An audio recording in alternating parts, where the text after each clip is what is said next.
कार्यक्रम को आगे बढ़ाते हुए हम मंगलाचरण की ओर प्रस्थान करेंगे। मंगलाचरण का अर्थ होता है वो आचरण जिससे जीव जगत का मंगल होता है, श्रोता वक्ता सारे जगत का मंगल होता है, इसे मंगल आचरण कहते हैं। तो मंगलाचरण में हम गुरु वैष्णव भगवान को स्मरण करते हैं, जिनका स्मरण करने से अनहोनी होनी हो जाता है, नामुमकिन मुमकिन हो जाता है, असंभव संभव हो जाता है। सभी से निवेदन करते हैं कि दोनों हाथ जोड़कर हृदय के निकट लाएं। जब हम हाथ से जोड़ते हैं, हृदय के निकट लाते हैं, केवल हाथ से नहीं जुड़ता है, अभी तो इस प्रयास को देखकर भगवान जो है आत्मा को परमात्मा से मिला देते हैं, जो कि मनुष्य देह प्राप्त करने का या सत्संग में आने का यही तो लक्ष्य है। तो कृष्णचंद्र भगवान को स्मरण करते हुए आप सब मेरी बात बोलिए। ओम नमो भगवते वासुदेवाय।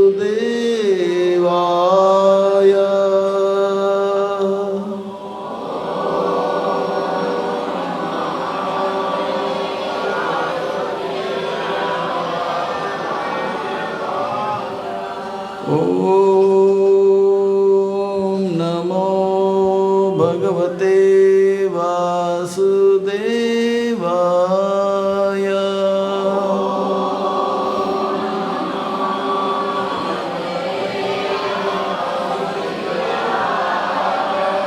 ओम नमो भगवते वासुदेवाय।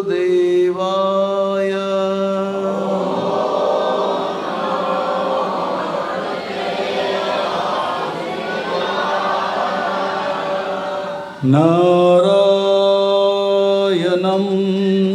नमस्कृत्यं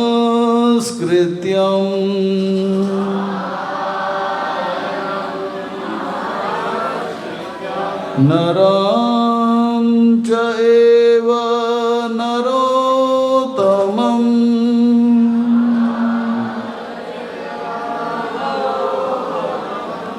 देवीं सरस्वतीं व्यासं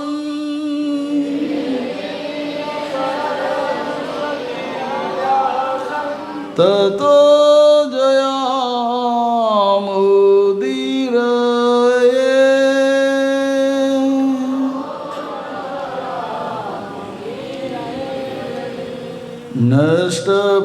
नष्टप्रायेषु भद्रेषु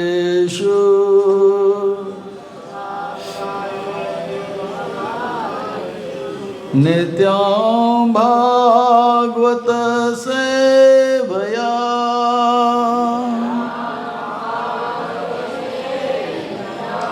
भगवती उत्तमा श्लोके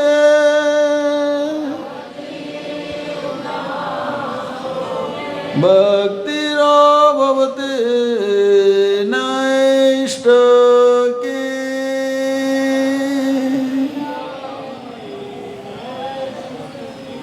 ओम अज्ञानतिमिरान्धस्य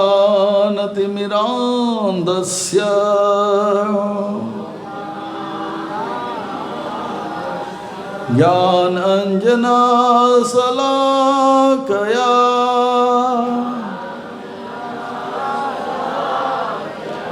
चक्षुरुन्मिलितं येन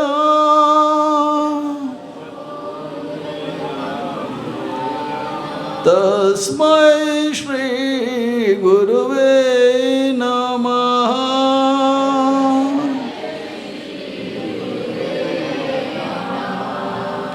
श्री चैतन्य मनोभीष्टं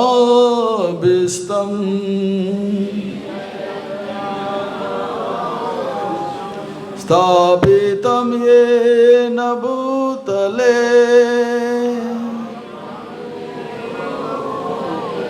स्वयं रूप कदा मह्यं ददाति स्वपदान्तिकम्।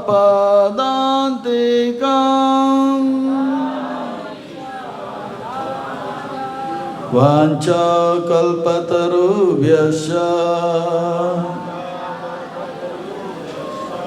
कृपा सिन्धुभ्यैव च पतितानां पावनेभ्यो वैष्णवेभ्यो नमो नमः। जय श्री कृष्ण चैतन्य प्रभु नित्यानंद श्री अद्वैत गदाधर श्रीवासादि गौर भक्त वृंद।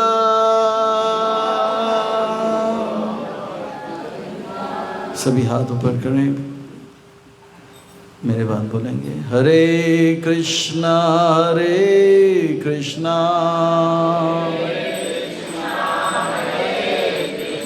कृष्णा कृष्णा हरे हरे हरे राम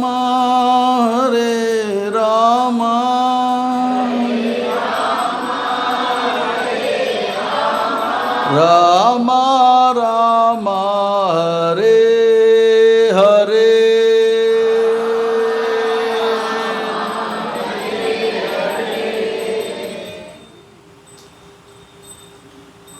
भूतेर्महाद्वेः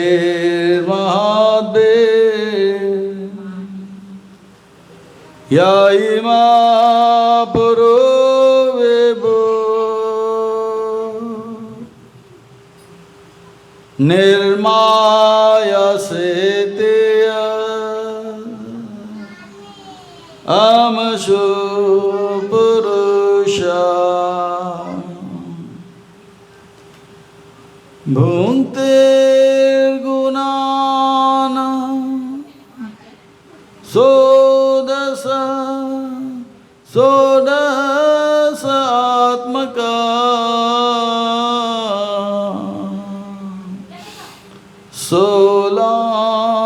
सोलांकृष्ट भगवान वचांसि में सोलांकृष्ट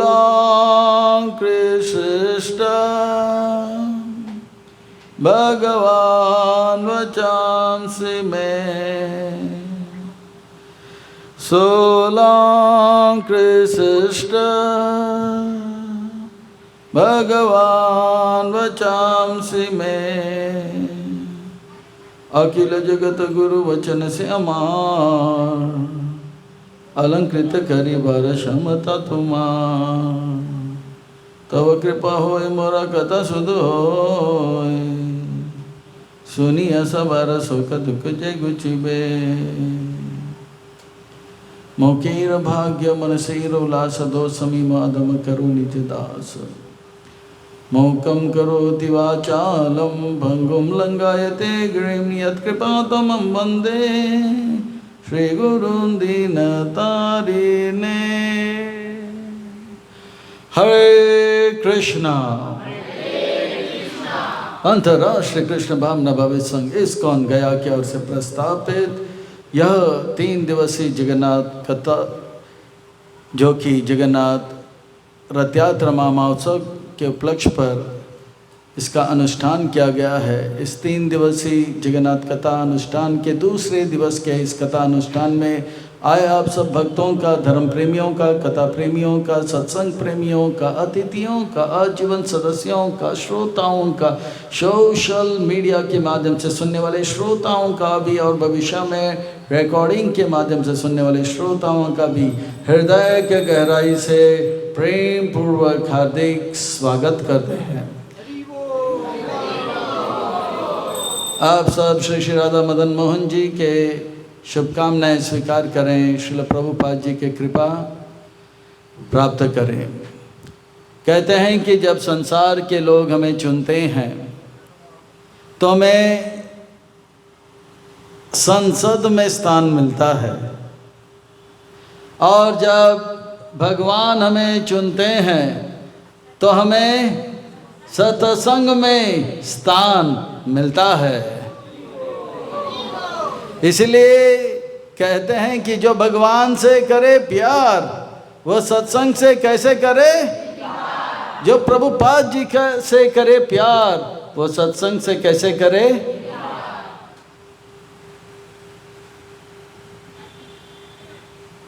आज हम आप सब अत्यंत ही भाग्यशाली हैं।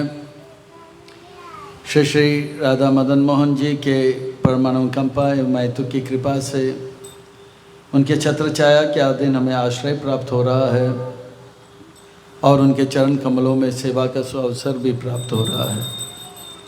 और उन सेवाओं में भी मानव देह में प्राप्त होने वाली जो सर्वोच्च उत्कृष्ट सेवा है वह सत्संग का, श्रवण का, कीर्तन का लाभ हो रहा है।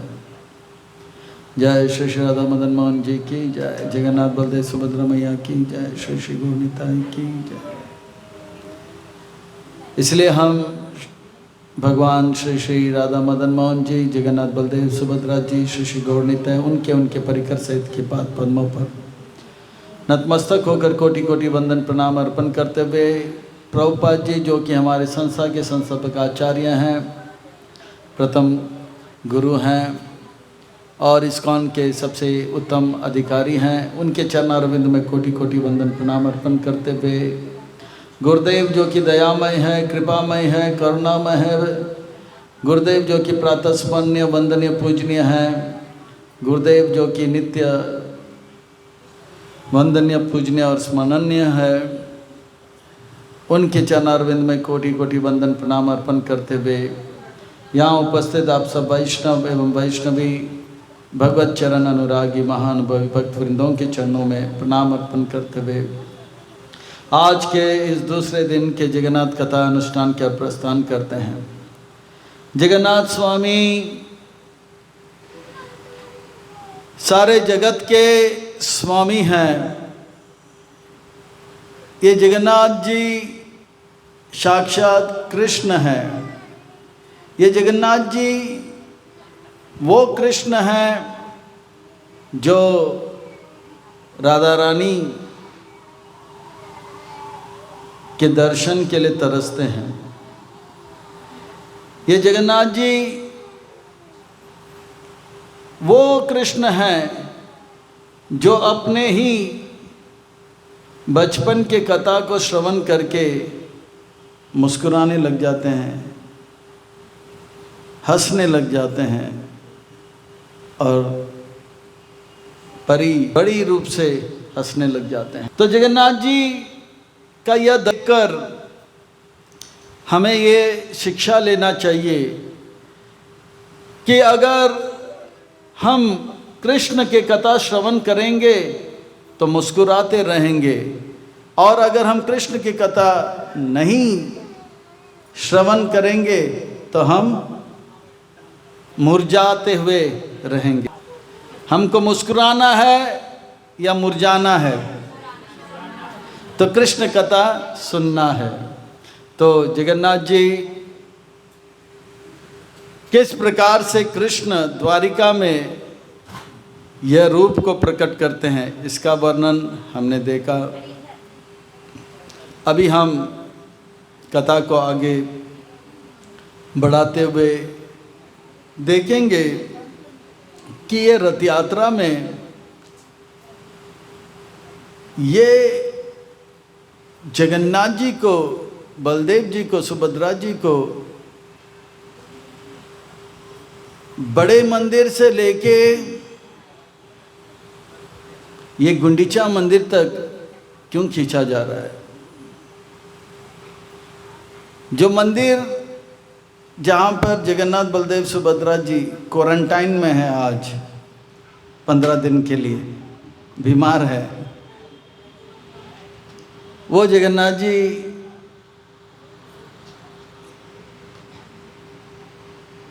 जो है द्वारिका में है और ये आगे 2 किलोमीटर दूर गुंडीचा मंदिर है और वो मंदिर जो है वृंदावन माना जाता है। तो कृष्ण बलराम सुभद्रा जो है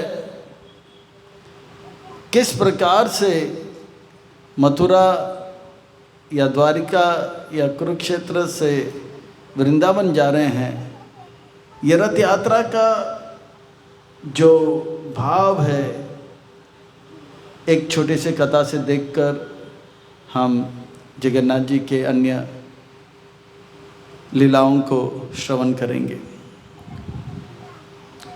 कृष्ण जब वृंदावन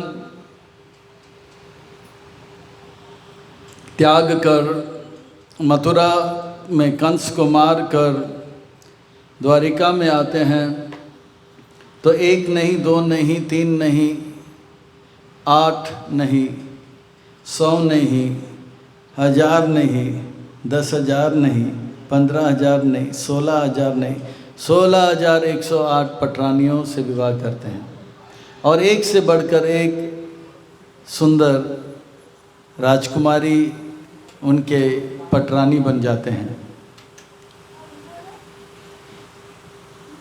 ये इतने सुंदर हैं पर फिर भी कृष्ण जो हैं ब्रज के गोपियों का स्मरण करते हैं। राधे कृष्ण, राधे ललिते विशाखे, ये रहता है। और ये करते करते करते कृष्ण अब पिताजी बन जाते हैं, पिताजी से दादाजी भी बन जाते हैं। यानी कि उनके एक एक पत्नी से 10 पुत्र और 1 कन्या, और उन 10 पुत्र से अब और 10 पुत्र और कन्या उत्पन्न हुए। इतने साल बीत गए। वृंदावन परित्याज पदम एकम न गच्छति, भुजे सेवे वेणु शिरसि सिखि पिच्छं कति तटे, दुकुलं नेत्रान्ते सहचरि कटाक्षं विदधते, सदा श्रीमद्वृन्दावनं वसति लीला परिचर्यो, जगन्नाथ स्वामी नयन पथगामी भवतु मे। वृंदावन में कृष्ण भुजे से वे वेणु मुरली और अलग अलग प्रकार के जो बांसुरी बजाते हैं, वो बजाते बजाते गोपियों का मन हर लेते हैं। कृष्ण की लीलाएं इतनी मधुर है कि राधा रानी कृष्ण को कभी भूल नहीं सकती है। वो भूलने का लाख प्रयास करे, भूल नहीं पाती है। पर कृष्ण भी बड़े चंचल और बहुत नटखट होते हैं। तो कृष्ण रास करते करते, बांसुरी बजाते बजाते, राधा रानी के मन को हराते हराते उन्होंने राधा रानी के हाथों से अंगूठियों जो है चुरा लिया। उन्होंने क्या किया? अंगूठी चुरा लिया। राधा रानी समझ गई कि यह अंगूठी जो है इन्होंने चुरा लिया है। और वो अंगूठी भी कैसे अंगूठी है? बड़ा स्पेशल अंगूठी है। उस अंगूठी में जो है बाहर राधा रानी का चित्र है, तो उसे खोलो तो अंदर कृष्ण का चित्र है। वैसे दुनिया को लग रहा है कि ये जो है राधा रानी का चित्र है, पर उनको पता है अंदर किसका चित्र है? कृष्ण का चित्र है। और ये जब हो रहा था तो राधा रानी और जितने भी गोपियां हैं वे जो क्या किए, बोला कि कृष्ण को पकड़ लिए। ऊंच गांव के जो दारोगा जी है, वृंदावन में ऊंच गांव है, ललिता सखी का ये जन्म भूमि माना जाता है। ऊंच गांव में ललिता सखी जो है दारोगा यानी कि वहाँ के इंस्पेक्टर के बिटिया है। तो ललिता सखी के अंदर वो गुण था, वो चोर को पकड़ लिया और कृष्ण को उल्टा लटक दिया और कृष्ण को हिलाया तो कृष्ण की छाती से जो है वो बांसुरी निकल गया। वो बांसुरी को ये लोग छुपा लिया। अब कृष्ण बोल रहे हैं कि बांसुरी कहाँ है, बांसुरी कहाँ है। अब कृष्ण के बांसुरी गायब, राधा रानी का अंगूठी गायब। ये लीला राधा रानी का और कृष्ण का सबसे आखिरी लीला था। इसके बाद अक्रूर कृष्ण को लेकर मथुरा, फिर मथुरा से आगे 100 साल बीत गए। ये 100 साल बीतने के बाद एक सूर्य ग्रहण का जो है समय आता है।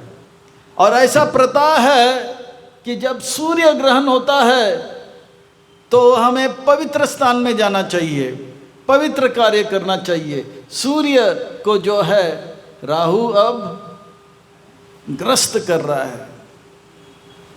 सूर्य के बचाव के लिए सबको भगवान का नाम लेना है। हरे कृष्णा कृष्णा कृष्ण हरे हरे, हरे राम।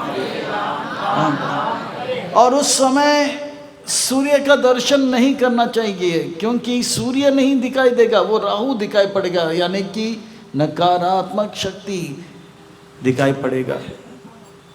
ऐसे समय पर सूर्य की ओर देखना नहीं चाहिए। दूसरे दृष्टि से सूर्य जो है हमारे सीनियर लगते हैं, और सीनियर का पिटाई होते हुए देखना ये एक सदाचार नहीं है। हम फौज में थे तो हम फर्स्ट सेमेस्टर में थे, फिर सेकंड सेमेस्टर हमारे सीनियर लगते हैं, third semester top most senior लगते हैं। कुछ कारण हो गया, हम लोग नए थे फर्स्ट सेमेस्टर में, तो हमारे जो सेकंड सेमेस्टर के जो सीनियर थे उनका रगड़ा हो रहा था, यानी कि उनका पनिशमेंट मिल रहा था। थर्ड ईयर के जो सीनियर थे उनको, थर्ड सेमेस्टर के जो सीनियर थे उनको रगड़ रहे थे, गुलाटी मार रहे थे, स्टार्ट रोलिंग, यानी कि गुलाटी मारो। ये फौज में होता है, वो शरीर अलग होता है, जवान होते हैं तो करते हैं धड़। तो किसी कारण से मुझे वही गली से जाना था, और जैसे ही मैं जा रहा था तो ये जो सेकंड ईयर का मेरा जो सीनियर, सेकंड सेमेस्टर का सीनियर है, वो चिल्लाने लगा। फौज का एक अलग भाषा होता है, पर यह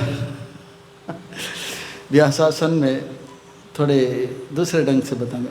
बोला, नालायक, तुम्हारे बाप को पीटा जा रहा है और यहाँ से गुजरने का आपको हिम्मत कर रहे हो, भाग यहाँ से। अरे भागा यहाँ से। यानी कि सीनियर जो हैं उनका रगड़ा हो रहा है, पनिशमेंट हो रहा है, जूनियर को देखना नहीं चाहिए। तो सूर्य का जो है रगड़ा हो रहा है तो उसे देखना नहीं चाहिए, पर उनके लिए बचाव के लिए प्रार्थना करना चाहिए। कहते हैं कि सूर्य ग्रहण के समय सूर्य को देखे या खाए या पिए या स्नान करें या पेशाब करें तो उस क्रिया का प्रतिक्रिया बहुत भयंकर होगा। उस कर्म का जो प्रतिक्रम होगा जो भयंकर होगा, कुछ ना कुछ नकारात्मक जो है परिणाम होगा। तो इसीलिए सूर्य ग्रहण के समय सबके सब कुरुक्षेत्र जाते हैं। ये सबसे सुंदर क्षेत्र है कुरुक्षेत्र। और कुरुक्षेत्र में भी वो क्षेत्र जहाँ पर परशुराम भगवान ने 5 कुंड बने थे, वहाँ पर डुबकी लगाएं और भगवान का स्मरण करें। तो कुरुक्षेत्र में से कृष्ण, बलराम, देवकी माता, रोहिणी माता, वसुदेव सबके सब निकले। बड़ा सुंदर वर्णन आता है भागवत में कि कैसे सब अपने अपने रथ में आरूढ़ हो गए और कैसे ये जितने भी रानियां हैं वो सब सजकर, और जितने भी द्वारिका के जो महिला हैं कैसे सज धज के जा रहे हैं, उसका सुंदर वर्णन आता है। कहते हैं वो लोग इतने पवित्र लग रहे थे, इतने पवित्र लग रहे थे कि उनको देखकर मन में एक दिव्य भाव उत्पन्न होता है। उनके शरीर के अंग प्रति अंग ढका हुआ था गहनों के साथ।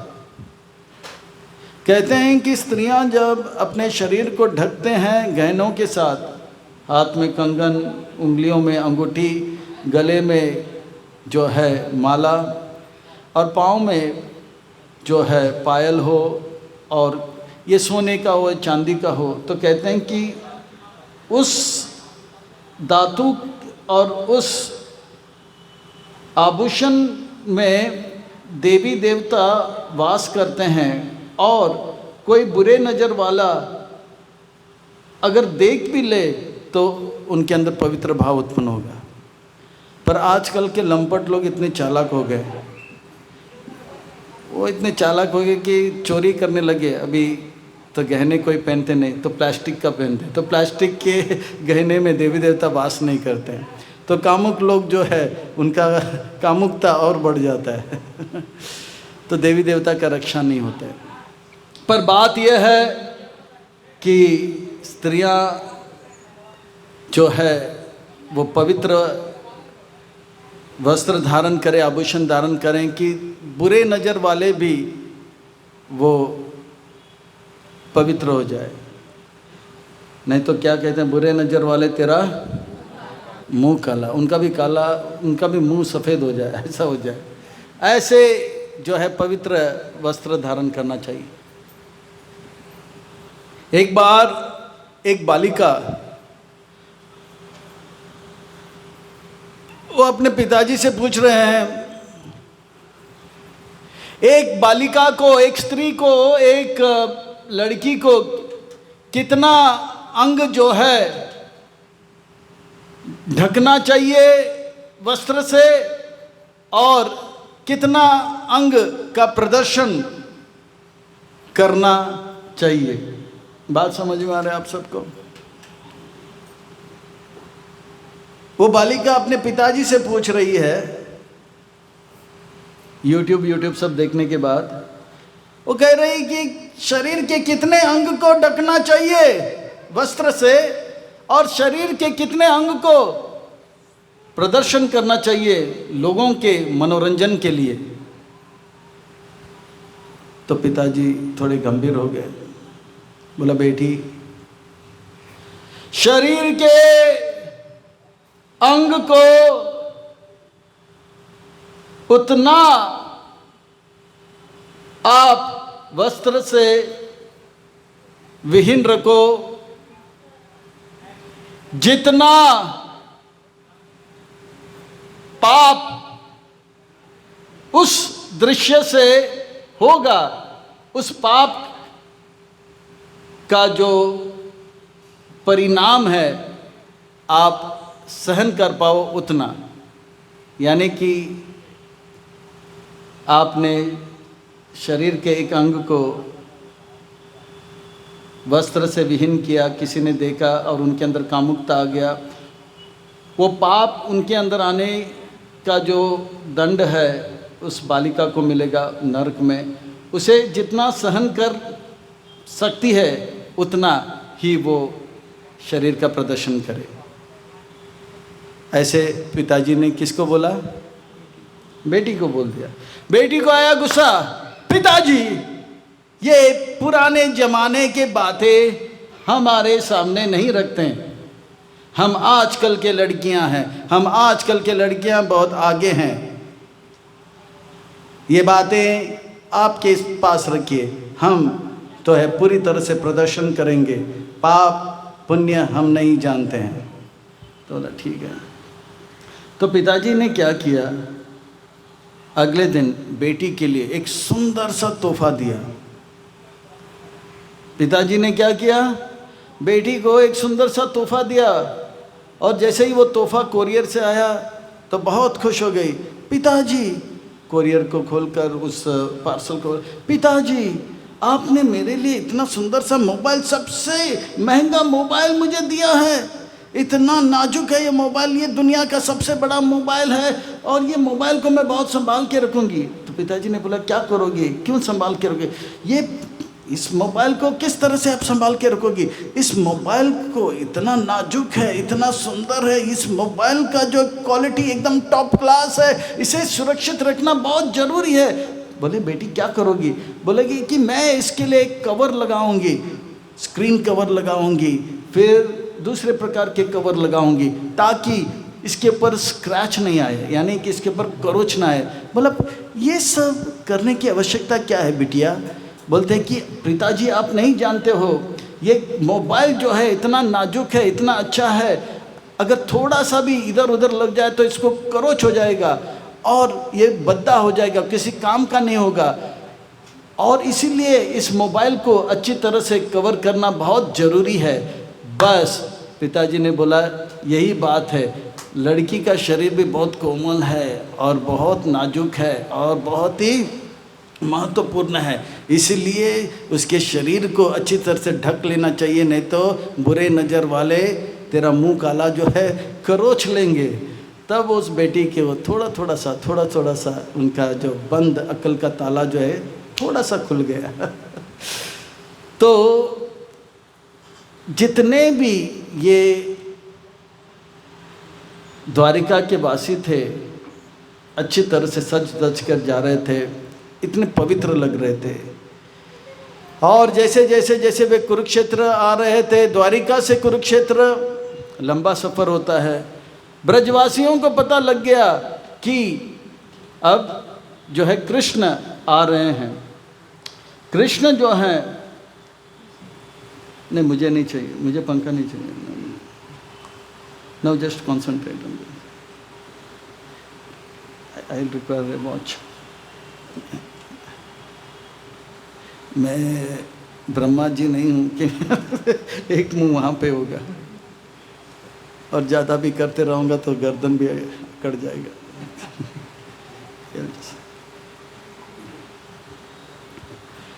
एक छोटा सा घड़ी रखना। सो